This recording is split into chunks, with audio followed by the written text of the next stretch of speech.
Hola, rara vez me he sentido bien con mi cuerpo. Ese es el tema del día de hoy. A pesar de que me haya equivocado y ustedes no vayan a ver eso. Correcto, la magia de la edición. Bueno, hoy vamos a conversar. Este es el tercer capítulo del podcast de Plural, de Rara Vez, el tercer apellido que le ponemos a la canción de Milo J. Aún no nos han demandado como lo pensamos en el primer episodio. Amén. Entonces, siquiera. Y el tema de hoy pues es conversar alrededor del cuerpo, bueno, de la cuerpa y en la mujer también. Correcto. Creo que cuando nos pensamos en el cuerpo hay muchos lugares donde el cuerpo se pone y empieza como a tejer formas de encuentro y de desencuentros. Y que el cuerpo en estas épocas ha sido vandalizado, yo creo que en todas las épocas. Y que mira la forma en la que inicialmente presentamos al cuerpo, es el cuerpo, la cuerpa, le cuerpe. Y que desde allí también se empieza a poner esas concepciones que cada uno que nos está escuchando tiene acerca de su cuerpo, como bueno, cuando yo pienso en mi cuerpo, qué cualidades le doy, de qué formas lo defino y principalmente de qué maneras lo trato.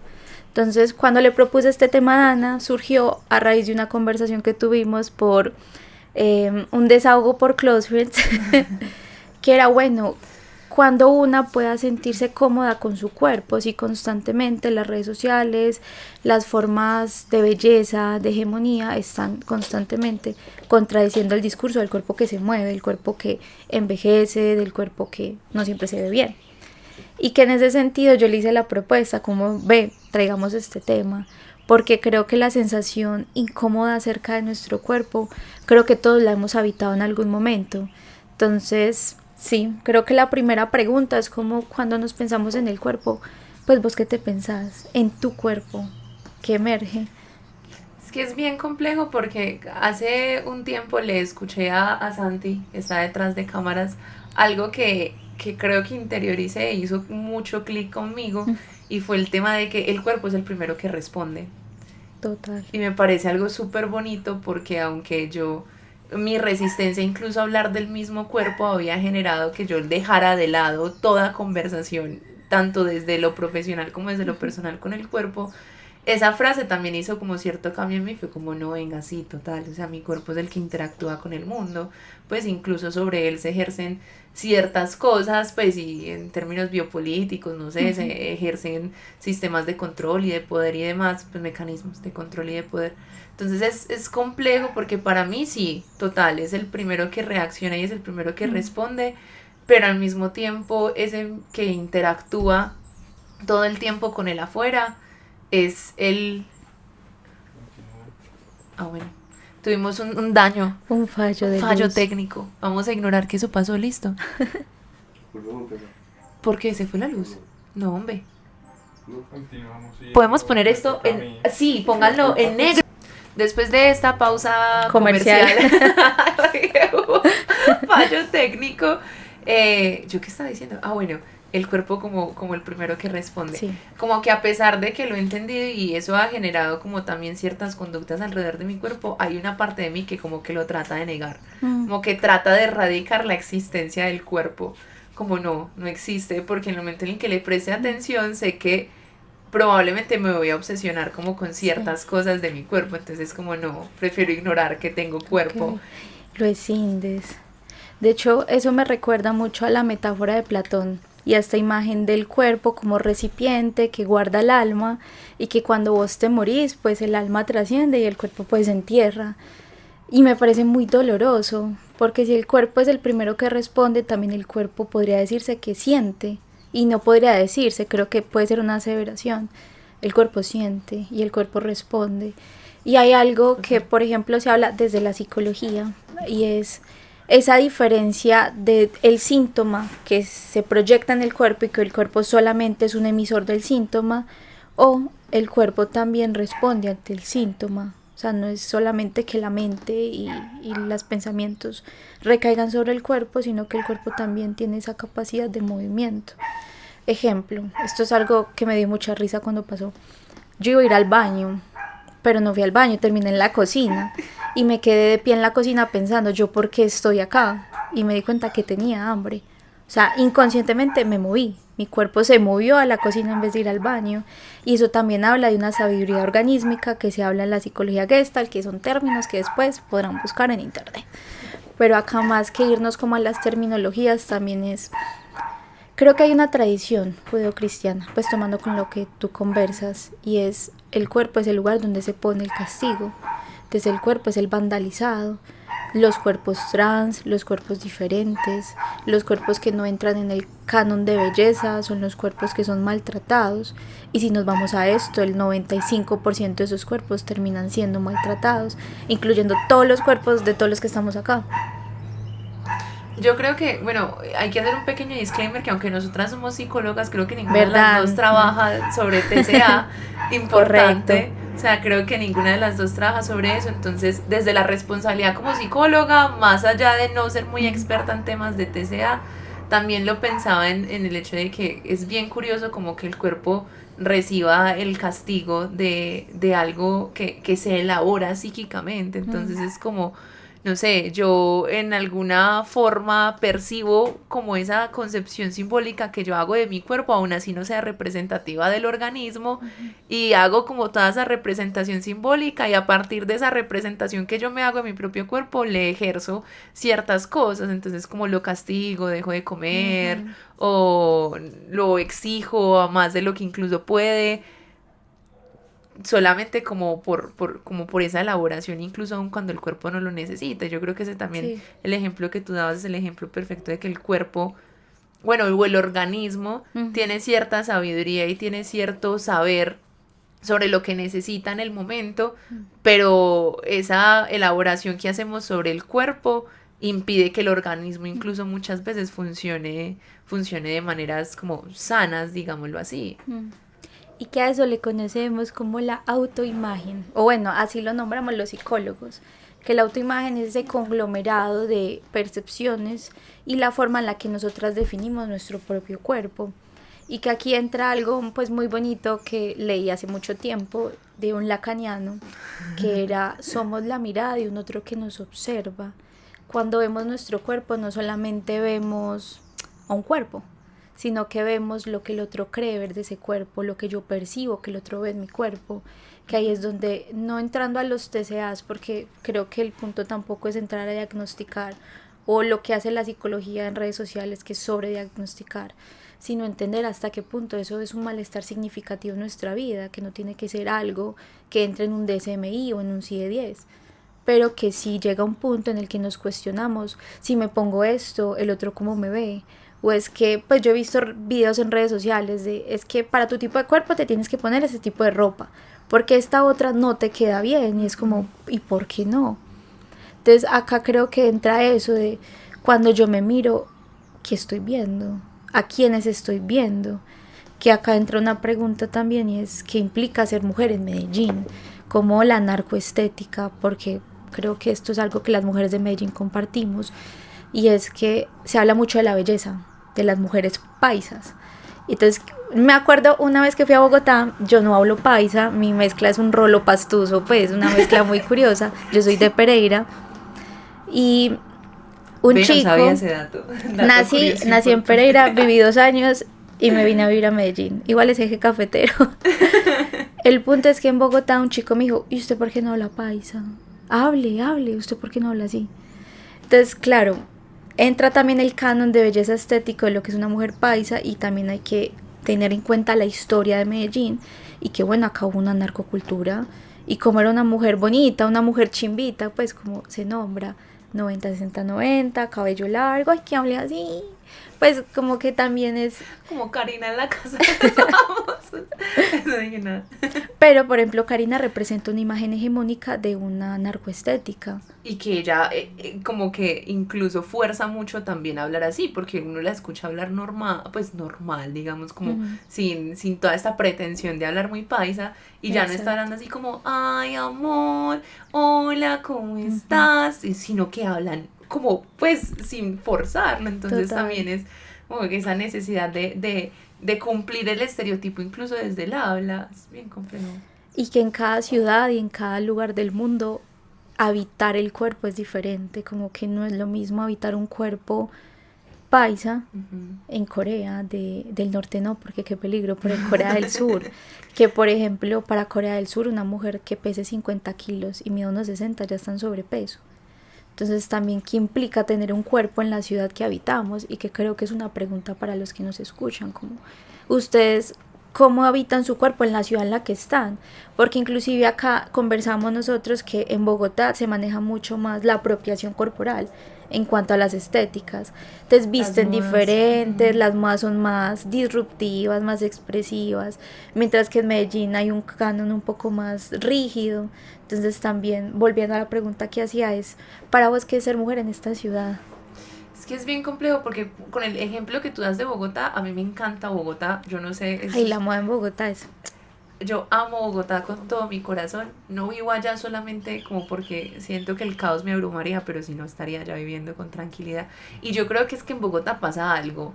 Todas las veces que he ido y que lo he habitado, que ha sido muchas veces, la gente no está pendiente de lo otro. O sea, a la gente le vale verga lo que el otro está Mm, haciendo, lo que el otro se pone, cómo el otro se ve. Yo siento que acá en Medellín todo el mundo está muy pendiente del otro, mm, como de qué ve esta, qué se puso, esta porque tiene el color del pelo así, o qué total. hizo con su pelo, o mira estas gafas o tal cosa. No sé de dónde venga, a dónde viene como toda esta cultura alrededor de estar muy pendiente del otro, cómo Ujú. se escenifica y, y me parece bien curioso. Detrás hicieron un chiste funable. Esto, sí, porque aunque nosotros los psicólogos somos muy buenos patologizando como las relaciones sociales, y una de esas cosas que solemos patologizar es como la relación social con el cuerpo. Ujú. Como que bueno, uno podría decir que la mayoría de mujeres, pues acá haciendo como una falacia, ¿no? Uno podría decir que la mayoría de mujeres en Medellín sufren de bulimia, Total. totalmente. O la mayoría de mujeres en Medellín tienen dismorfia corporal, Mm, total, porque todas cuando nos miramos al espejo somos como, mm, entonces, si fuera en ese sentido, absolutamente todos podríamos clasificar en un trastorno mental. total. Pero yo creo que no se tiene en cuenta tampoco como eso que tú decías ahorita, el tema de la cultura y cómo en Medellín nos exige como Mm, ciertas cosas. Para mí ser mujer en Medellín es tener que estar pendiente, total. total. Ayer fui a mi universidad, que yo la amo profundamente, a mí me encanta mi universidad, el campus es genial, todo es súper chévere. Está a punto de funarme. Entonces, No voy a decir de dónde, la gente ya sabe dónde. Pero, pero me pasó ujú, algo y es que yo iba con un pantalón como verde, sí. básicamente, porque estoy tratando de que no vestirme solamente de negro. Em, y yo sentía las miradas y yo le Ok. escribía a mi novio, yo le decía, yo no me siento cómodo, o sea, yo siento que el pantalón me queda horrible. Y él me decía como, pero Fue el de no, ayer. sí, fue el de Súper ayer. lindo. Y yo sentía que la gente me mira porque todo el mundo allá, marica, está vestido de la misma forma. Tiene Ujú. el mismo jean, las mismos tipos de blusas, los mismos tenis, los morrales son iguales, el termo es igual. O sea, es como... Y yo me sentía el bicho raro y yo decía, no, marica, ¿yo Total. qué hago acá? Y eso lo sufrí toda mi carrera, hasta un punto en el que yo, primero y segundo semestre, yo no era capaz de almorzar sola en la cafetería. O sea, yo prefería o no almorzar o esperar a que mi mejor amigo, que no estudiaba mi carrera y que tenía un montón de horarios súper distintos, Sí. pudiera hacer un espacio para ir a almorzar conmigo, para yo no tener que sentir que entro a la cafetería y todo el mundo lo voltea a mirar como, Ujú. esta que está poniéndose, ¡ah! ¡Qué morral tan Ok. horrible! ¡Ay, no! Mira la tal cosa. Entonces yo creo que eso es muy Sí. heavy. Y aquí entra algo que es, el cuerpo es el primer territorio que habitamos, porque creo que a muchos nos pasó de pequeños que vestíamos lo que la mamá o el papá decía que nos pusiéramos. Y poco a poco fuimos eligiendo nuestros propios colores, nuestra propia estética, nuestros tatuajes, hasta el hecho de las gafas que eliges es una forma en la que una también empieza a entender cuál es el cuerpo que yo habito y cómo aparece este cuerpo. Sin embargo, empieza la castración del mismo cuerpo y es, bueno, este es el cuerpo que yo habito, pero al otro le incomoda mi forma de habitarlo, y que en tu caso te escondiste, como de, prefiero que no me vean a soportar la mirada del otro que desaprueba, y que acá creo que entra ese impacto de las redes sociales.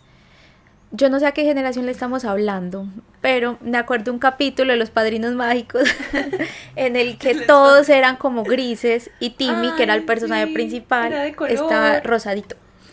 y todos los demás estaban grises y que para ellos estaba bien, porque era esa misma sociedad que se camufla en sí misma y que en ese sentido la estética actualmente es una estética estandarizada. Entonces, claro, cada cierto tiempo en redes sociales llega una nueva aesthetic, que así le nombran.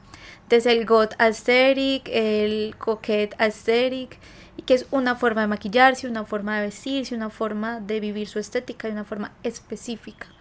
Y que ahí es donde todo el mundo entra a cumplir ese canon, esa forma de estar, para ser validados y aceptados.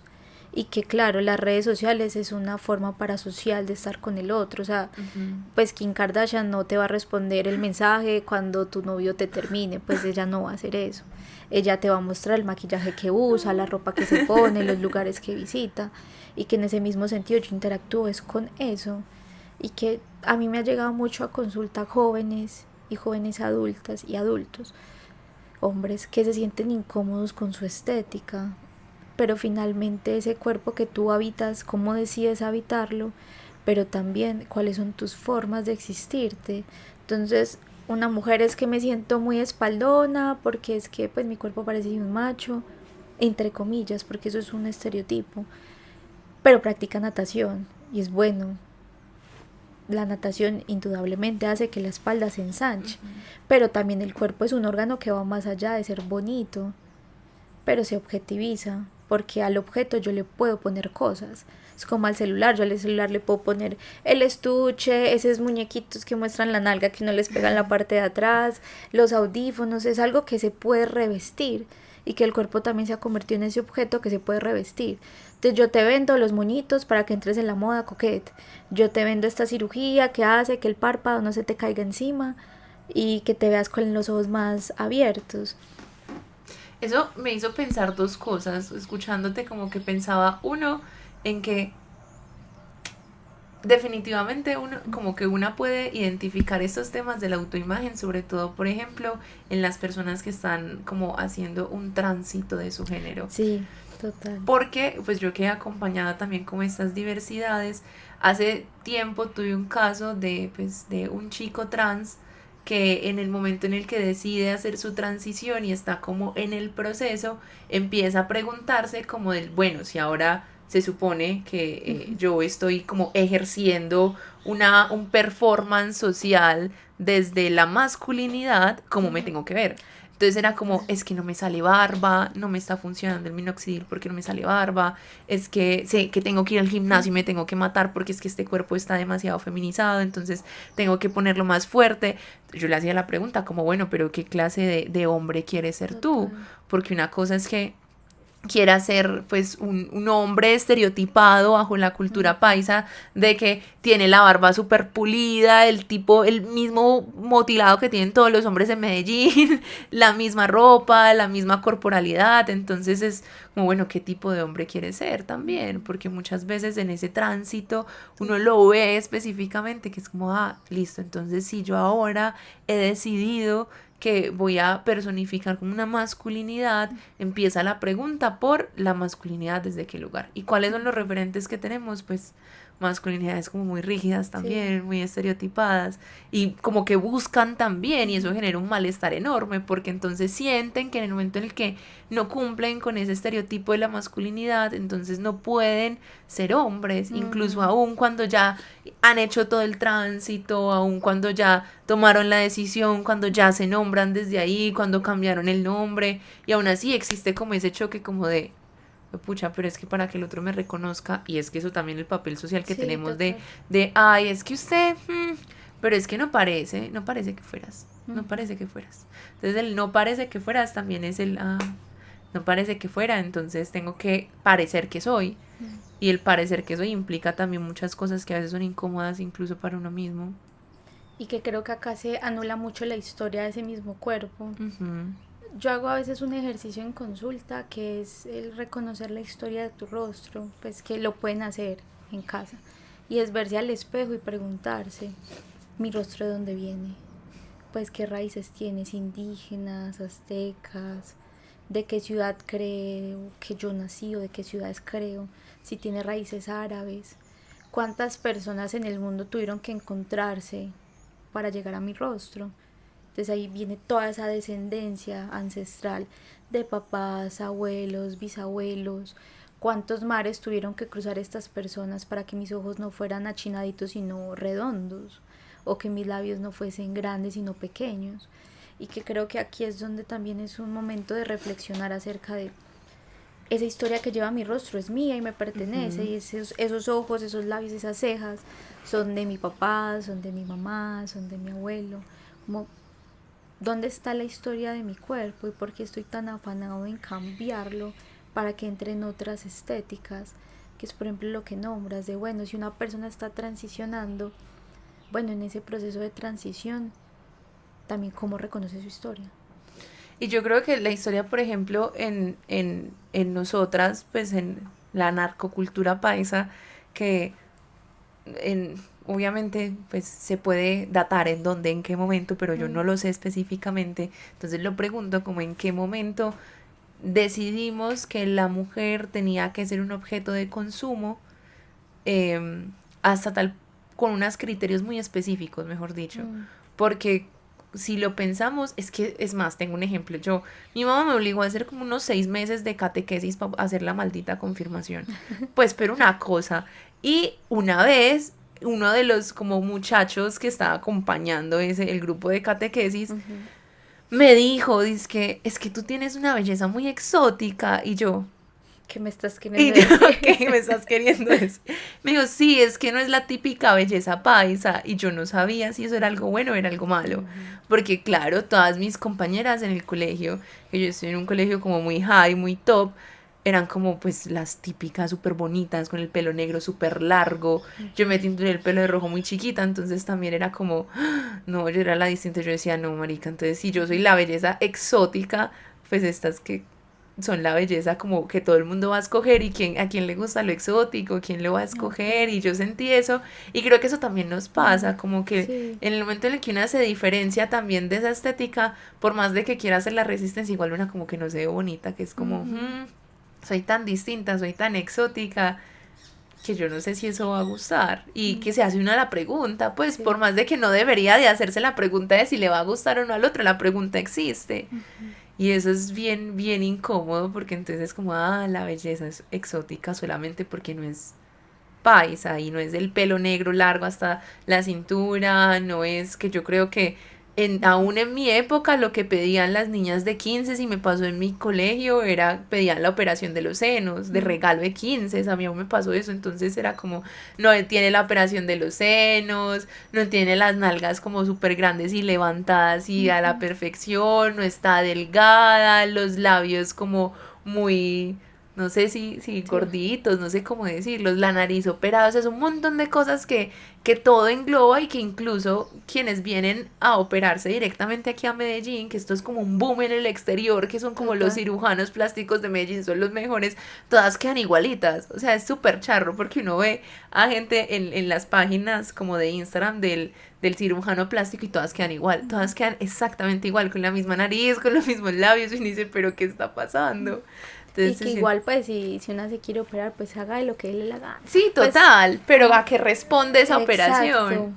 Que esos son los causales de fondo, como ve, de qué forma tratas tu cuerpo, de qué forma lo habitas, pero también cómo reconoces las luchas del cuerpo, como, bueno, creo que toda esta conversación fue un desglose de ideas que iban de un lugar a otro, pero también como puntos de encuentro, como bueno, de esto que escuchaste, ¿qué te resuena en aras a tu propio cuerpo?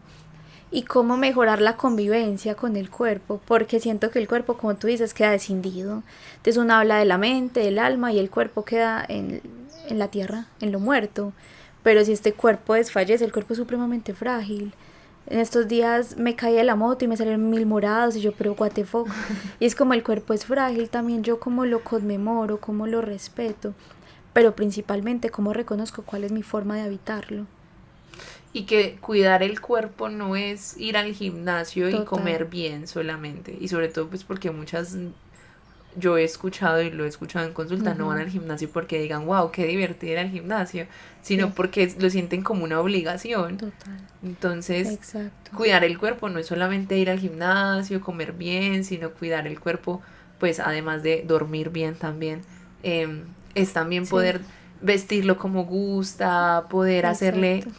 las alteraciones que sean desde el amor y el deseo por el mismo cuerpo, es, no sé, hacerse el skincare si una quiere, es Y entender responder. lo que envejece, ¿no? Porque a veces el desespero de que me sale una arruguita, de que mi piel no se ve, o que sube peso más fácilmente porque ya no tengo 20, ya tengo 26, es como, bueno, también es mm, entender que mi cuerpo pues empieza a morirse lentamente. y que no tiene la misma energía de antes y que Correcto. también necesita otros tipos de descanso. Yo tengo una paciente que me dice como, para que vayamos concluyendo, me dice como, ay, es que me siento muy cansada, pero yo siento que yo descanso mucho porque yo duermo 8 horas. Y yo, pero mujer, dormir no necesariamente Es tiene que descansar, significar un sí. descanso para el cuerpo. Entonces, el descanso no es solamente dormir Ujú. bien y ya, sino también es proporcionarle al cuerpo como espacios de Reconocimiento, sí. reconocimiento, de tranquilidad, como de habitación, literal, Ujú. como, bueno, voy a darle a mi cuerpo, no sé, una ida a la piscina o incluso caminar, que Sí, no correcto. necesariamente implica un descanso de quietud, pero sí es un Es descanso otro para el cuerpo. movimiento. Ujú. Que creo que esta es una pregunta para todos los que estamos aquí, tanto para Tanti y Dani y para nosotras y quienes nos escuchan, y es, si tu cuerpo pudiera decirte qué está sintiendo y qué te diría, como qué te conversaría, qué te pediría, por qué cosas se enojaría, y que a partir de eso darle un lugar en el mundo más allá de todo lo que lo virtual nos impone. E incluso si preguntarse también si una realmente está escuchando al cuerpo Total. o está escuchando lo que otros suelen decir de Ujú. sus cuerpos, porque también lo Correcto. asumimos muchas veces como verdad. Sí. Conclusión, qué vuelta.